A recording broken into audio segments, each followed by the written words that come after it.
Bagi Rayhan, lembur adalah ritual. Bagi Galang, Rayhan adalah pengisi kesunyian. Mereka berdua adalah bagian dari gedung perkantoran yang sama, namun hidup di orbit yang berbeda di siang hari. Rayhan, seorang junior eksekutif di lantai 12, selalu sibuk dengan presentasi dan spreadsheet. Galang, seorang satpam, adalah penjaga keheningan dan ketertiban di lobi. Pertemuan mereka selalu singkat, sebuah anggukan, senyum formal Rayhan, dan tatapan diam Galang yang mengikutinya lewat pintu putar, hingga suatu malam. Rayhan tertidur pulas di mejanya, terkunci di dalam kantor karena lupa waktu. Dialah satu-satunya orang yang tersisa. Galanglah yang menemukannya saat melakukan patroli terakhir. Bukan dengan teriakan atau sentakan, tapi dengan sentuhan lembut di pundak yang membuat Rayhan terkejut. "Maaf bang, saya tertidur," ucap Rayhan, malu. "Tidak apa-apa, saya antar ke bawah," jawab Galang. Suaranya tenang dan dalam, seperti aliran sungai di malam hari. Sejak malam itulah, tembok formalitas itu perlahan retak. Rayhan mulai lembur lebih sering, atau mungkin hanya itu alasan yang ia ciptakan untuk dirinya sendiri.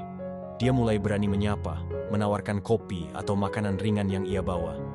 Galang, yang awalnya hanya membalas dengan monolog, perlahan mulai membuka diri. Ia ternyata pendengar yang luar biasa. Diamnya terasa seperti undangan untuk bercerita. Rayhan bercerita tentang tekanan atasan, tentang mimpi-mimpinya. Galang lebih banyak mendengar, sesekali menyelipkan nasihat bijak, atau sekadar pertanyaan pendek yang menunjukkan ia benar-benar memperhatikan. Mereka menjadi dua jiwa yang saling menghangatkan di tengah dinginnya malam dan beton gedung. Dan kemudian, datanglah malam hujan itu. Langit menggulungkan drumnya, menebarkan rintik yang cepat berubah menjadi curah deras. Rayhan berdiri di depan lobi, memandang luar dengan wajah lesu.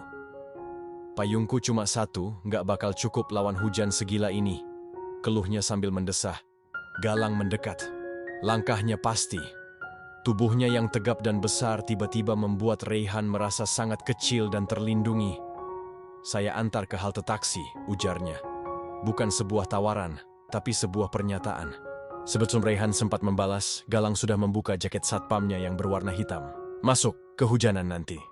Dengan jantung yang berdetak tak karuan, Rayhan melesak ke dalam pelukan hangat di balik jaket itu. Galang langsung memeluknya erat, posesif, seolah membentuk perisai dari tubuhnya sendiri untuk melindungi Rayhan dari terpaan angin dan air. Tangan Galang yang kuat menahan punggung Rayhan, mendekatkannya hingga hampir tidak ada celah. Wangi sabun mandi yang sederhana dan bersih dari Galang memenuhi indera Rayhan, menenangkan sekaligus membuatnya pusing. Di bawah payung yang nyaris tak berguna, dalam pelukan yang terasa seperti dunia tersendiri yang hanya berisi mereka berdua, Rayhan hanya bisa terdiam. Kehangatan tubuh Galang jauh lebih membara daripada jaket wol manapun. Sesampainya di bawah halte yang nyaris kosong, Galang tidak segera melepaskannya. Dia memandangi Rayhan. Air hujan telah membasahi sebagian bahu seragam satpamnya, membuatnya tampak lebih garang. Tapi matanya memancarkan sesuatu yang sama sekali berbeda. Kelembutan yang dalam dan fokus yang tajam. "Lain kali, kabari saya kalau mau lembur," bisik Galang, suaranya rendah, berwibawa, dan penuh arti. "Saya yang jagain." Rayhan hanya bisa mengangguk, lidahnya terasa keluh. Perkataan itu terasa seperti sebuah klaim, sebuah janji yang lebih dalam dari sekadar tugas. Dan kemudian, Galang melakukannya. Dia mendekatkan wajahnya, bukan ke bibir, tapi ke dahi Rayhan. Sebuah kecupan hangat, lembut, tapi terasa seperti segel.